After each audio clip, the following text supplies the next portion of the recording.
বৰ্তমান শাসনাধিষ্ঠ চৰকাৰখনে কেনেকৈ সমগ্ৰ অসমৰ অনুসূচিত জাতিটোক প্ৰতাৰণা কৰি আছে সেই কথাখিনি আচলতে আপোনালোকৰ মাধ্যমেৰে অসমৰ অনুসূচিত জাতিৰ ৰাইজৰ মাজলৈ নিয়াব বিচাৰিছোঁ। আমি স্পষ্টকৈ কওঁ যে শেহতীয়াকৈ যিখন বাজেট দাখিল কৰা হ'ল, পূৰ্বতে যিমানবোৰ বাজেট বিত্তমন্ত্ৰীগৰাকীয়ে দাখিল কৰিছে আৰু শেহতীয়াকৈ যিখন বাজেট দাখিল কৰা হ'ল, প্ৰতিখন বাজেটৰ দৰে এইবাৰো কিন্তু অনুসূচিত জাতিটোক উপেক্ষা কৰা হৈছে। আমি আপোনালোকৰ সংবাদ মাধ্যমৰ জৰিয়তে এটা কথা স্পষ্টভাৱে ক'ব খুজিছোঁ, এটা কথা স্পষ্টভাৱে ঘোষণা কৰিব খুজিছোঁ, মুখ্যমন্ত্ৰী হিমন্ত বিশ্ব শৰ্মা আৰু মন্ত্ৰী পীযুষ হাজৰিকা এই দুইজন হ'ল অসমৰ অনুসূচিত জাতিটোৰ কাৰণে আটাইতকৈ ডাঙৰ শত্ৰু। এই দুজন এইকাৰণে ডাঙৰ শত্ৰু, এই লোকসকলে অনুসূচিত জাতিটোক বিগত 10টা বছৰে কেৱল মাত্ৰ প্ৰতাৰণা আৰু কেৱল মাত্ৰ প্ৰতাৰণা কৰি আহিছে। আপোনালোকে লক্ষ্য কৰিব যে এই পীযুষ হাজৰিকা অনুসূচিত জাতিৰ সংৰক্ষিত সমষ্টিৰ পৰা নিৰ্বাচিত হৈ যোৱা এজন মন্ত্ৰী আৰু তেখেতক অনুসূচিত জাতিটোক আচলতে বিভিন্ন প্ৰলোভনেৰে তেখেতে যাতে আবুৱা ভৰাই ৰাখিব পাৰে তাৰ কাৰণে ৰাখি থৈছে মুখ্যমন্ত্ৰী হিমন্ত বিশ্ব শৰ্মাই। আজিৰ তাৰিখতো অসমৰ অনুসূচিত জাতিৰ লাখ লাখ মানুহৰ ভূমিৰ পট্টা নাই। আজিৰ তাৰিখতো ভুৱা জাতিগত প্ৰমাণপত্ৰই সমগ্ৰ অসমত বিস্তাৰ কৰি আছে আৰু অসমৰ অনুসূচিত জাতি প্ৰকৃত খিলঞ্জীয়া অনুসূচিত জাতিৰ লোকসকলৰ ৰাজনৈতিক অধিকাৰ, অৰ্থনৈতিক অধিকাৰ, সামাজিক অধিকাৰ কাঢ়ি লৈ গৈ আছে। আজিৰ তাৰিখতো সামাজিক আৰু ন্যায় সবলীকৰণ বিভাগত ব্যাগুম দুৰ্নীতি সংঘটিত হৈছে পীযুষ হাজৰিকাৰ নেতৃত্বত। কিন্তু হিমন্ত বিশ্ব শৰ্মা ডাঙৰীয়াই আমি বাৰে বাৰে আহ্বান জনাই অহাৰ পাছতো কিন্তু ইয়াৰ তদন্ত কৰিবলৈ সাহস কৰা নাই। কাৰণ তেখেতৰ ভিত্ৰ, তেখেতৰ লগত একেলগে কাম কৰি থকা মন্ত্ৰী পীযুষ হাজৰিকা ডাঙৰীয়াই এই সমগ্ৰ বিষয়বস্তুবিলাকৰ লগত জড়িত হৈ আছে। আমি লক্ষ্য কৰিছোঁ যে অনুসূচিত জাতিৰ যিমানবোৰ বেকলগ পদ আছে, হাজাৰ হাজাৰ বেকলগ পদ আছে, এই বেকলগ পদসমূহ বৰ্তমানলৈকে পূৰণৰ ব্যৱস্থা গ্ৰহণ নকৰিলে। 9টাকৈ সংৰক্ষিত সমষ্টি, ডিলিমিটেশ্যনৰ পিছত হোৱা 9টাকৈ সংৰক্ষিত সমষ্টিৰ পৰা বহু কেইজন আচলতে ভুৱা অনুসূচিত জাতিৰ লোক, ছদ্মবেশী অনুসূচিত জাতিৰ লোকে প্ৰাৰ্থিত্ব প্ৰত্যাশী হিচাপে থিয় দিছে আৰু এইবিলাক কৰিবলৈ সাহস পাইছে কেৱল মাত্ৰ হিমন্ত বিশ্ব শৰ্মা আৰু পীযুষ হাজৰিকা ডাঙৰীয়াৰ কাৰণে। আপোনালোকে লক্ষ্য কৰিব যে ছাত্ৰ ছাত্ৰীৰ যি আচলতে জলপানিৰ ব্যৱস্থা আছে, যি বৃত্তিৰ ব্যৱস্থা আছে, সেইটো নিয়মীয়াকৰণ কৰা হোৱা নাই। আমি বাৰে বাৰে চৰকাৰখনে কৈ থকাৰ পাছতো কিন্তু চৰকাৰখনে গুৰুত্ব দিয়া নাই। কৰিছে কি? SC SP আঁচনিৰ দৰে অনুসূচিত জাতিৰ যিমানবোৰ আঁচনি আছিলে, যিমানবোৰ অধিকাৰ আছিলে, সকলোবোৰ এই চৰকাৰখনৰ নেতৃত্বতে কৰ্তন কৰা হ'ল। আমি কৈ আছোঁ যে অনুসূচিত জাতিৰ এখন ৰাজ্যিক আয়োগ লাগে। ভাৰতবৰ্ষৰ প্ৰতিখন ষ্টেটতে ৰাজ্যিক আয়োগ আছে অনুসূচিত জাতিৰ, কিন্তু অসমত অনুসূচিত জাতিটোৰ কাৰণে ৰাজ্যিক আয়োগ নাই। আমি কৈ আছোঁ যে অনুসূচিত জাতিটোৰ উন্নয়নৰ কাৰণে এখন উন্নয়ন পৰিষদ গঠন হ'ব লাগে। কিন্তু শেহতীয়াকৈ 10টা বছৰে শুই বহি কটোৱা এই পীযুষ হাজৰিকাই শেহতীয়াকৈ তেখেতৰ কিছুমান ভিত্ত, তেখেতৰ তৈলমৰ্দনকাৰী কিছুমান সংগঠনক লগত লৈ এখন আলোচনাত মিলিত হ'ল আৰু আলোচনাত মিলিত হৈ তেখেতে হেনো আশ্বাস প্ৰদান কৰিছে অনুসূচিত জাতিৰ লোকক ঘূৰি পট্টা দিবলৈ। তেখেতে হেনো আশ্বাস প্ৰদান কৰিছে যে এই আমাৰ যিখন অনুসূচিত জাতিৰ উন্নয়ন পৰিষদ, এই উন্নয়ন পৰিষদখন গঠন কৰিম বুলি। আমি জানিব পাৰিছোঁ যে যিসকলে আলোচনাত গৈছিলে তেখেতলোকৰ মাজত হয়তো বোলে এই উন্নয়ন পৰিষদৰ মেম্বাৰশ্বিপ পাবৰ কাৰণে বিভিন্ন সতীয়াধিকাৰ আচলতে এই কথাটো অত্যন্ত লজ্জাজনক কথা বুলি মই এইকাৰণে ক'ব খুজিছোঁ। যেতিয়া মুখ্যমন্ত্ৰী সৰ্বানন্দ সোণোৱাল ডাঙৰীয়া আছিলে, তেখেতে মাজুলীত গৈ ঘোষণা কৰিছিলে যে মাজুলীত এখন সতীয়াধিকাৰ স্মৃতি ক্ষেত্ৰই হওক বা কলাক্ষেত্ৰ নিৰ্মাণ হ'ব। কিন্তু অতি পৰিতাপৰ কথা, 100 কোটি টকা ঘোষণা কৰা সেই স্মৃতি ক্ষেত্ৰখনত আজিৰ তাৰিখলৈকে এটুকুৰা মাটিও কিন্তু নপৰিলে, এচপৰা মাটিও তাত নপৰিলে। গতিকে এই চৰকাৰখনে সতীয়াধিকাৰক লৈ পিনি কিবা সদিচ্ছা আছে বুলি আমি নাভাবোঁ।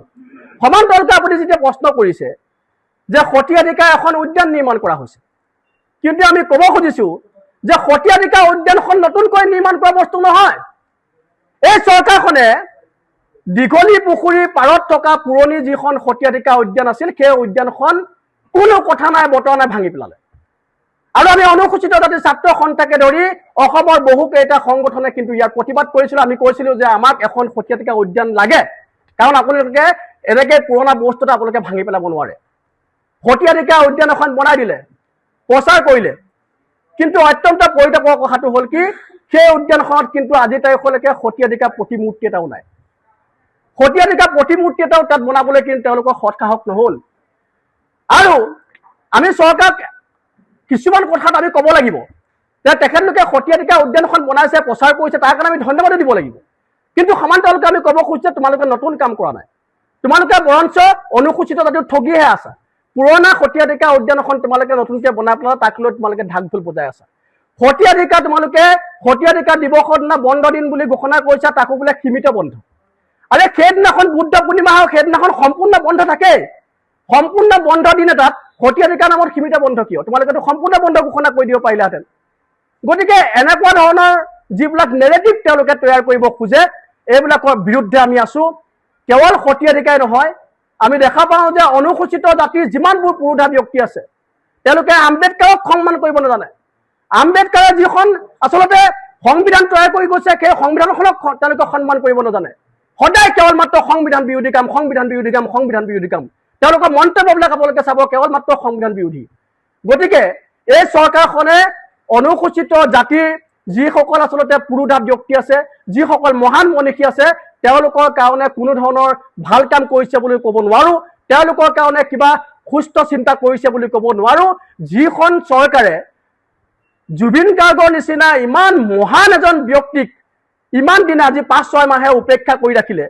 সেইখন চৰকাৰে আৰু বেলেগ কাৰোবাৰ কিবা কাম কৰিব বুলি আমি নাভাবো কোনোবা জাতি জনগোষ্ঠীৰ আচলতে চিন্তা চৰ্চা কৰিব বুলি আমি নাভাবো এই চৰকাৰখন আচলতে অত্যন্ত নিকৃষ্ট অত্যন্ত আচলতে মেৰুদণ্ডহীন ৰাজনীতি কৰি আছে আৰু এই চৰকাৰখনে কেৱল মাত্ৰ নিজৰ ব্যৰ্থতা ঢাকিবৰ কাৰণে বিভিন্ন ধৰণৰ নেৰেটিভ সৃষ্টি কৰি এছাম তেওঁলোকৰ তৈলমৰ্দনকাৰীক ব্যৱহাৰ কৰি অসমত এক অৰাজক পৰিৱেশৰ সৃষ্টি কৰিব বিচাৰিছে তাৰ বাদে একো নহয় অনুসূচিত জাতিৰ ছাত্ৰ সন্থাই ইয়াৰ বিৰোধিতা কৰিছে ইয়াৰ বিৰোধিতা কৰিব সংবিধানৰ উৰ্ধত কোনো নহয় গণতান্ত্ৰিক চৰিত্ৰ অক্ষুণ্ণ ৰাখি অনুসূচিত ছাত্ৰ সন্থাই তেওঁলোকৰ বিৰুদ্ধে সদায় থিয় দিব অনুসূচিত জাতিটো সামাজিকভাৱে যে প্ৰবঞ্চিত হৈ আছে আৰু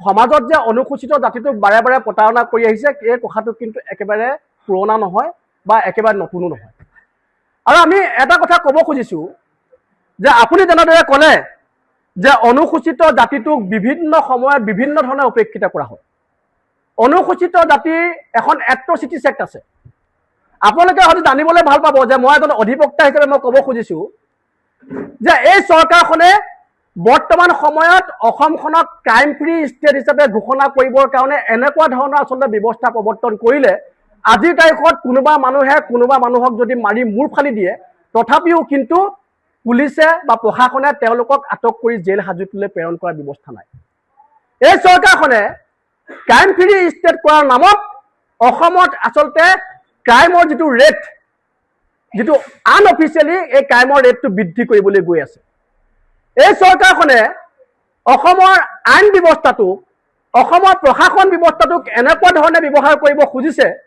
যে কেৱল মাত্ৰ তেওঁলোকক যদি কোনোবাই গালি পাৰে কেৱল মাত্ৰ তেওঁলোকৰ বিৰুদ্ধে যদি কোনোবাই কথা কয় কেৱল মাত্ৰ তেওঁলোকৰ বিৰুদ্ধাচৰণ কৰি যদি কোনোবাই কিবা আচৰণ কৰে তেতিয়াহ'লে কিন্তু তেওঁলোকে জেল হাজতলৈ প্ৰেৰণ কৰিব লাগিলে সি কবিতা লেখাই হওক লাগিলে গতিকে এই চৰকাৰখনে স্বৈৰাচাৰৰ যিমান সীমা থাকিব লাগে সিমান সীমা অতিক্ৰম কৰিছে অনুসূচিত জাতিৰ ছাত্ৰ সন্থাই এটা অভিযোগ আহিছে যে অনুসূচিত জাতিৰ ছাত্ৰ সন্থাই এনেকুৱা ধৰণৰ বিষয়বিলাকত কেতিয়াবা মাত মাতিছে নেকি আমি বহু কেইখন এজাহাৰ দিছো আপোনালোকে শেহতীয়াকৈ লক্ষ্য কৰিব এজন কোনোবা জান গগৈ নেকি মৰাণ হাতৰ এজন যুৱক আৰু এজন মুনিন গগৈ নেকি তেখেত গোলাঘাটৰ এজন যুৱক সামাজিক মাধ্যমত ফেচবুকত বাৰে বাৰে অনুসূচিত জাতিৰ কবৰ্তসকলক উদ্দেশ্যি ইমান নিকৃষ্ট মন্তব্য কৰিছে আমি এজাহাৰ দাখিল কৰিছো কিন্তু অনুসূচিত জাতিৰ যিখন আচলতে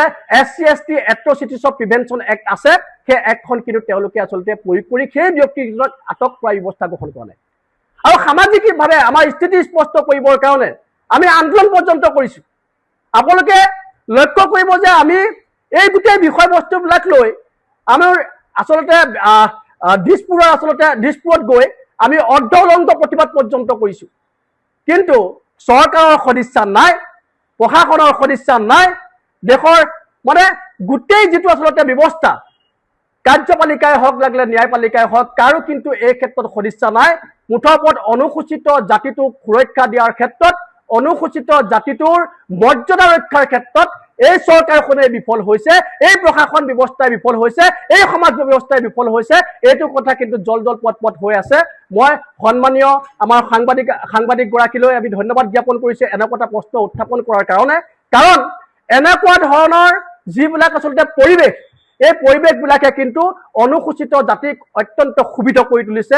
আৰু অনুসূচিত জাতিৰ ছাত্ৰ সন্থাই সেইবিলাক কথাৰ কাৰণে আচলতে আজি এই সংবাদ মাধ্যমৰ জৰিয়তে ক্ষোভ প্ৰকাশ কৰিছে। বাকী এইকেইটা দিনত মন্ত্ৰী পীযুষ হাজৰিকা ডাঙৰীয়াই এই উন্নয়ন পৰিষদখন দি কি কৰিব বিচাৰিছে? মুঠতে অনুসূচিত জাতিটোৰ ওপৰত প্ৰলোভনৰ ৰাজনীতি কৰিব বিচাৰিছে, টুপি দিয়া ৰাজনীতি আৰম্ভ কৰিছে। আপোনালোকে লক্ষ্য কৰিব যে এতিয়াও অনুসূচিত জাতিৰ গাঁওবিলাকৰ বাট পথৰ উন্নয়ন নাই। এতিয়াও অনুসূচিত জাতিৰ সংৰক্ষণ ব্যৱস্থা আচলতে সুচাৰুৰূপে প্ৰকৃতপক্ষে আচলতে মানে লাগু কৰা হোৱা নাই। এই চৰকাৰখনে কৈ থাকে আমি লাখ লাখ চাকৰি দিছোঁ, কিন্তু এই যে লাখ লাখ চাকৰি দিছে তাত সংৰক্ষণ ব্যৱস্থাটো আচলতে ব্যৱহাৰ কৰা হৈছে নে নাই হোৱা, এইটো আমাৰ ডাঙৰ প্ৰশ্ন। আমি প্ৰত্যাহ্বান জনাইছোঁ এই হিমন্ত বিশ্ব শৰ্মা আৰু পীযুষ হাজৰিকাক যে আপোনালোকে নিৰ্বাচনৰ প্ৰাক মুহূৰ্তত অনুসূচিত জাতিৰ কেইটামান বিত্ত সংগঠনক লগত লৈ আলোচনাত বহি আপোনালোকে যে প্ৰলোভনৰ ৰাজনীতি আৰম্ভ কৰিছে, এই কাৰবাৰবিলাক আপোনালোকে বাদ দিয়ক। আপোনালোকে সংবাদ মাধ্যমে জানে ইতিমধ্যে অনুসূচিত জাতিৰ ছাত্ৰ সন্থাই অসমত এক শক্তিশালী সংগ্ৰামৰ বীজ ৰোপণ কৰিছোঁ। ইতিমধ্যে শিৱসাগৰত আমি অগ্নিশিখা সমদল কৰিছোঁ, আমি গোলাঘাটত অগ্নিশিখা সমদল কৰিছোঁ। আজি আপোনালোকৰ আগত ঘোষণা কৰোঁ যে অহা 23 ফেব্ৰুৱাৰী তাৰিখে আমি ধেমাজিত, অহা 24 ফেব্ৰুৱাৰী তাৰিখে নগাঁৱত, অহা 25 ফেব্ৰুৱাৰী তাৰিখে বিশ্বনাথ চাৰিআলিত আৰু অহা 28 ফেব্ৰুৱাৰী তাৰিখে আমি তিনিচুকীয়াত ধাৰাবাহিকভাৱে এই অগ্নিশিখা সমদল কাৰ্যসূচী কৰিম। আৰু পৰৱৰ্তী সময়বিলাকত আমি ক'ত কৰিম সেই কথাবিলাক আপোনালোকে দেখিব। এই অগ্নিশিখা সমদল আমি এইকাৰণেই কৰিবলৈ বাধ্য হৈছোঁ যে আমি অসমবাসী ৰাইজক, অসমৰ অনুসূচিত জাতিৰ ৰাইজক জনাই দিব বিচাৰিছোঁ যে এই চৰকাৰখনে বিগত 10টা বছৰে কেৱল মাত্ৰ আমাক ঠগিলে আৰু ঠগিলে। আৰু কি ঠগিলে সেই কথাবিলাক আমি স্পষ্ট ৰূপত দাঙি ধৰিব বিচাৰিছোঁ। আমি অসমৰ সৰ্বস্তৰৰ জনতাই যাতে আমাৰ মেছেজটো পায়, আমাৰ বাৰ্তাটো পায়, তাৰ কাৰণে এই ব্যৱস্থা গ্ৰহণ কৰিছোঁ। আমি সমান্তৰালকৈ ক'ব খুজিছোঁ যে এই চৰকাৰখনে কেৱল মাত্ৰ প্ৰলোভনৰ ৰাজনীতি কৰি আহিছে, অনুসূচিত জাতিটোক কেৱল মাত্ৰ ব্যৱহাৰ কৰি আহিছে। অনুসূচিত জাতিৰ যিমানবোৰ অধিকাৰ আছে সকলোবোৰ কাঢ়ি লৈ গুচি গৈছে। অনুসূচিত জাতিৰ এমুৰি সমস্যাৰ প্ৰতি পিঠি দিছে। আৰু 8জনকৈ সংৰক্ষিত সমষ্টিৰ মন্ত্ৰী আৰু বিধায়কে বিধানসভাৰ মজিয়াত বুলিও কিন্তু অনুসূচিত জাতিটোৰ কাৰণে মাত মাতি নাপালে। ইয়াতকৈ চৰম দুৰ্ভাগ্যজনক কথা একো নাই। আমি দেখিবলৈ পাওঁ যে এই পীযুষ হাজৰিকা ডাঙৰীয়াই নিজকে অসমৰ দ্বিতীয় মুখ্যমন্ত্ৰী হিচাপে আচলতে প্ৰতিষ্ঠা কৰিব খোজে। কিন্তু এই পীযুষ হাজৰিকা অসমৰ দ্বিতীয় মুখ্যমন্ত্ৰীয়ে নহয়, তেখেত আচলতে 2 নম্বৰী, 3 নম্বৰী, 10 নম্বৰী আৰু 100 নম্বৰী বুলি ক'লেও ভুল নহ'ব।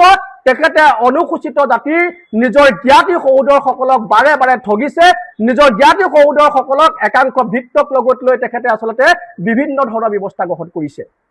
সকলোতকৈ ডাঙৰ এটা কথা, মিছন ভূমিপুত্ৰ এই পৰ্টেলটোক আমি আচলতে নাকচ কৰিবৰ কাৰণে, কৰ্তন কৰিবৰ কাৰণে বাৰে বাৰে দাবী জনাই আহিছিলোঁ।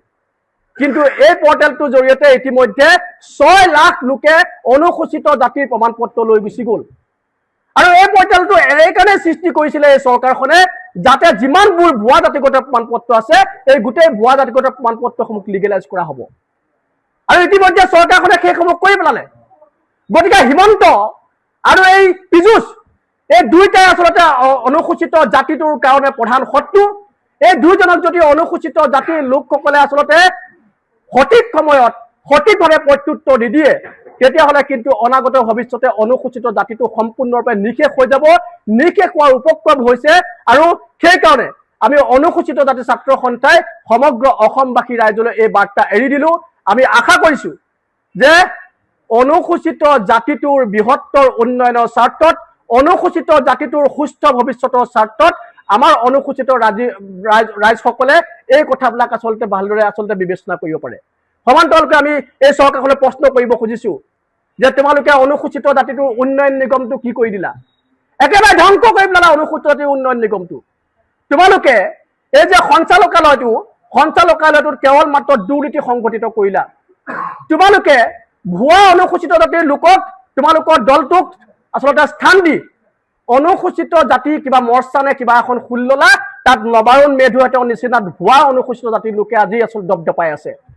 তোমালোকৰ নেতৃত্বতে বিজয় মালাকাৰৰ নিচিনা ব্যক্তিয়ে বাংলাদেশৰ পৰা আহি অনুসূচিত জাতিৰ প্ৰমাণ পত্ৰ লৈ নিৰ্বাচন খেলি বিধায়ক হৈ আছে।